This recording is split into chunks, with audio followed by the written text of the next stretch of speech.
इस वीडियो में हम सीखेंगे कि एक्शन वर्ब और स्टैटिक वर्ब क्या होता है और उसके क्या यूजेज हैं।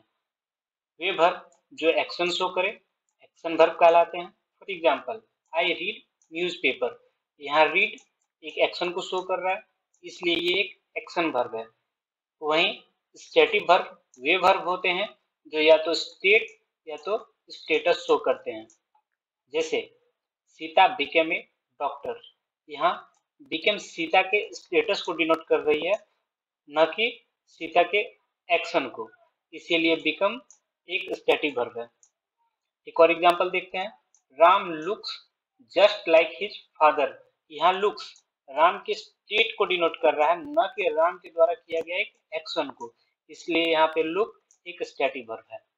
ये है कुछ स्टैटिक वर्ब जिन्हें हमें हमेशा ध्यान में रखना है, इसीलिए कम से कम इस लिस्ट को 3-4 बार पढ़ लें। नेक्स्ट हम देखते हैं स्टैटिक वर्ब से रिलेटेड कुछ इंपॉर्टेंट पॉइंट्स। सबसे पहला पॉइंट, स्टैटिक वर्ब को लिंक वर्ब भी और नॉन कंटिन्यूअस वर्ब भी कहा जाता है। हम लोग स्टैटिक वर्ब को कंटिन्यूअस फॉर्म में यूज नहीं करते हैं। For example I am loving you. यहाँ लविंग एक स्टैटिक वर्ब है जिसको हम लोग बिफोर में यूज नहीं करते हैं, इसलिए ये इनकरेक्ट है। तो सही फॉर्म क्या होगा, आई लव यू।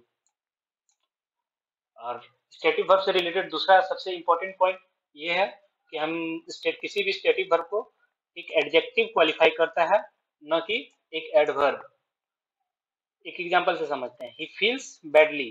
किसी भी वर्ब को क्वालिफाई करने के लिए एडवर्ब की जरूरत पड़ती है, लेकिन यदि वो वर्ब एक्सक्यूटिव वर्ब है तो उसको हम एक एडवर्ब से क्वालिफाई न करके एडजेक्टिव से क्वालिफाई करते हैं।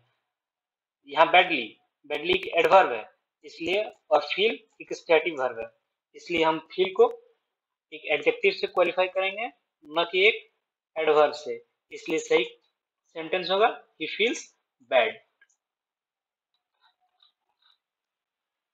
अब हम देखेंगे स्टैटिक वर्ब से रिलेटेड कुछ इंपॉर्टेंट प्रीवियस ईयर क्वेश्चंस। सबसे पहला question, I am thinking. Thinking एक स्टैटिक वर्ब है, इसलिए इसको हम लोग बिफोर में यूज नहीं कर सकते, इसलिए यहाँ इसकी ए पार्ट में गलती है। Second, some people are believing that women can not compete with man. यहाँ बिलीव एक स्टैटिक वर्ब है, इसलिए इसको भी हम लोग बिफोर में यूज नहीं कर सकते हैं। People who are not belonging to any nationalist party want to divide the country। यहाँ belonging एक स्टैटिक वर्ब है, इसलिए यहाँ belonging ना होकर के belong होगा। Fourth question, I have seen her only once but I am liking her lot। यहाँ liking एक स्टैटिक वर्ब है, इसलिए ये बिफोर में ना होकर के V1 फॉर्म में होगा, यानी कि यहाँ लाइक होगा। फिफ्थ क्वेश्चन देखते हैं, आई एम हियरिंग। तो स्टैटिक वर्ब कभी भी बिफोर में नहीं होता, इसलिए यहाँ हियरिंग की जगह पे हियर होगा। Sixth question, he admits that he is not following the instructions. Following भी एक स्टैटिक वर्ब है, इसलिए यहाँ फॉलो होगा। Ramesh smiled when he was remembering his hard early years and his long road to success। क्योंकि remembering एक static verb है, इसलिए इनका बिफोर नहीं बनेगा, इसलिए यहाँ सिर्फ रिमेम्बर होगा।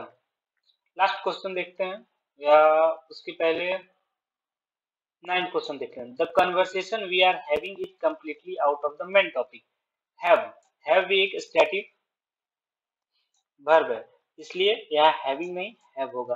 हैव से रिलेटेड एक कॉन्ट्राडिक्शन है जिसको हम नेक्स्ट वीडियो में देखेंगे।